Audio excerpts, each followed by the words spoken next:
Hi, I'm Jonathan McDonald from Province Sports, here with longtime hockey writer Tony Gallagher. Tony, this is an interesting 7-game road trip for the Canucks because they're playing against some of the biggest names in hockey, and by which I mean guys like Sidney Crosby, Evgeny Malkin, Erik Karlsson, Carey Price, Alex Ovechkin, some of the guys who the NHL sort of pins its marketing on.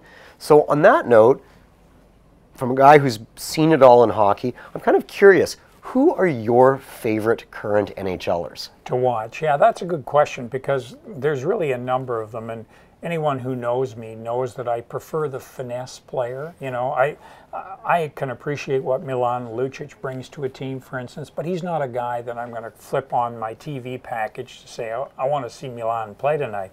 It's always good to see him play, but he's not a guy that dazzles. And the guys I like to watch are the really finesse guys, and some guys I like watching that aren't even very good. They're incomplete players. Like, I love watching Ales Hemsky, for instance, play in Dallas. I mean, everyone knows he's not good on the defensive side of the puck. He's an in and outer. He plays when he feels like it, but when he feels like playing, it's a show.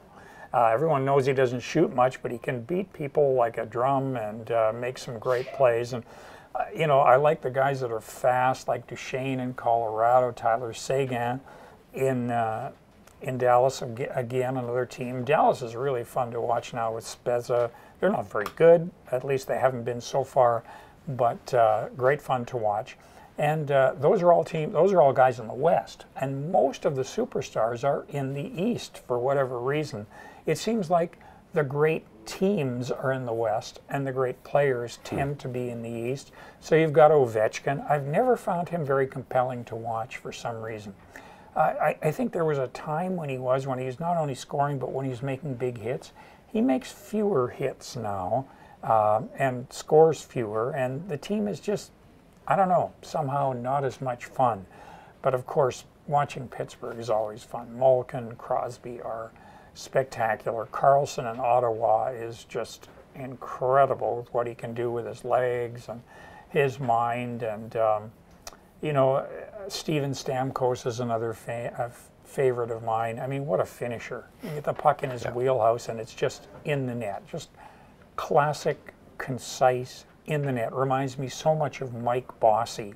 It really brings back memories. When Trottier and Bossy used to play together and dominate for the Islanders. Stamkos is very similar. Anything near his, I mean, you can pass him the puck and he can shoot it when the puck's behind him, when it's right in his wheelhouse, or even if it's in front of him, and he can shoot it with accuracy and speed. Great to watch. So there's really so many, and of course the Sedins here in Vancouver, we're so used to watching them. You just sit there and marvel. And this year they have been a marvel. They seem to be trotting out a lot of their best stuff these days. It's like almost they're saying goodbye, the long goodbye, let's hope it is. Let's hope it's a 3 or 4 year goodbye. But what they're doing now has been jaw-dropping in this first 25 games. Let's see how they go in the next 25. Well, thanks, Tony. And of course, if you want to see a great YouTube compilation, search for Ovechkin Dream On. Of course, it's a compilation done to Aerosmith's Dream On, and it's from his early years, his best years. It's classic. Thank you, Tony. Great fun.